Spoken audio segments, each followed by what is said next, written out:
UK ടോക്സിൻ്റെ പുതിയൊരു വീഡിയോയിലേക്ക് എല്ലാവർക്കും സ്വാഗതം. ഞാൻ ഇന്ന് എത്തിയിരിക്കുന്നത് തമിഴ്നാട്ടിൽ ഏറെ വിവാദം സൃഷ്ടിച്ച ഒരു നോവലിനെ പരിചയപ്പെടുത്താനാണ്.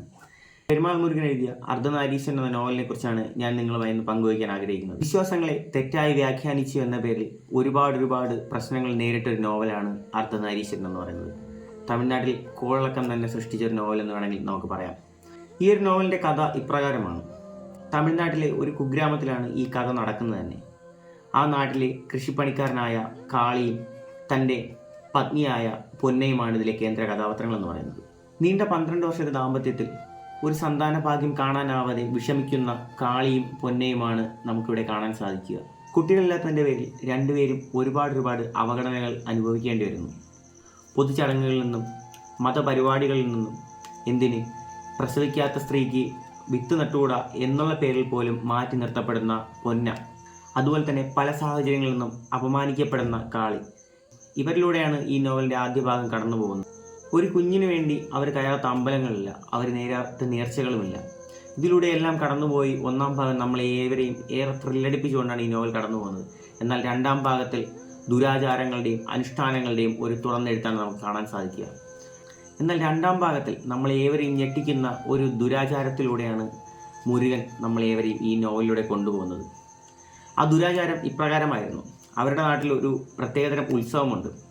ആ ഉത്സവത്തിൻ്റെ 14-ാം ദിവസത്തിൽ സന്താനഭാഗ്യമില്ലാത്ത ഭാര്യയെ അങ്ങോട്ട് അയക്കുക. അവിടെ വരുന്ന ദൈവങ്ങൾ അവളെ പ്രസാദിച്ച് അവൾക്കൊരു കുഞ്ഞ് ലഭിക്കും എന്നാണ് അവിടുത്തെ വിശ്വാസം.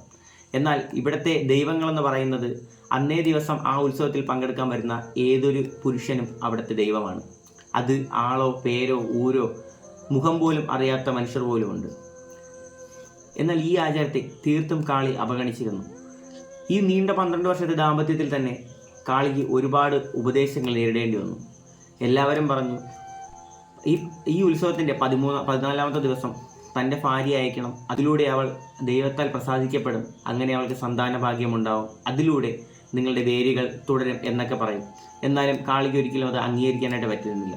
സത്യത്തിൽ ആ ദുരാചാരം എതിർക്കാൻ കാളിക്ക് തീർത്തും മറ്റൊരു കാരണം കൂടെ ഉണ്ടായിരുന്നു. കാരണം ഇതിനു മുൻപ് 1-2 പ്രാവശ്യം കാളിയുടെ അളിയനും ഇതുപോലെ ദൈവങ്ങളായി വേഷം കെട്ടിയിട്ടുണ്ട്.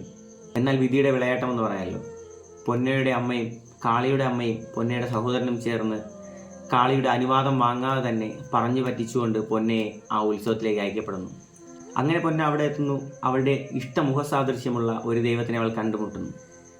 എന്നാൽ അടുത്ത ദിവസം രാവിലെ കാളി ഇതെല്ലാം തിരിച്ചറിയുന്നു. അതോടെ അയാൾ ഭ്രാന്തമായി അലയാൻ തുടങ്ങുകയാണ്. ഇതോടുകൂടെയാണ് ഈ ഒരു നോവൽ അവസാനിക്കുന്നത്. സത്യത്തിൽ ഈ നോവലിനെതിരെ ഉയർന്നുവന്ന പ്രതിരോധം എന്ന് പറയുന്നത് തമിഴ്നാട്ടിലെ വിശ്വാസങ്ങളെ ഉടച്ചു എന്നതാണ്. സത്യത്തിൽ ഇവിടെ ഉടച്ചത് അതൊന്നുമായിരുന്നില്ല. തമിഴ്നാട്ടിലെ ചില വിശ്വാസങ്ങൾ മൂലം തകർക്കപ്പെട്ട കുടുംബങ്ങളുടെയും പ്രണയത്തിൻ്റെയും കഥകളായിരുന്നു. ഈ ഒരു പുസ്തകം വായിക്കുന്നതിലൂടെ ഒരു വിശ്വാസം അല്ലെങ്കിൽ ഒരു അന്ധവിശ്വാസം എത്രത്തോളം ഒരു മനുഷ്യനെ അടക്കി വാഴുന്നുണ്ടെന്ന് നമുക്ക് മനസ്സിലാക്കാം.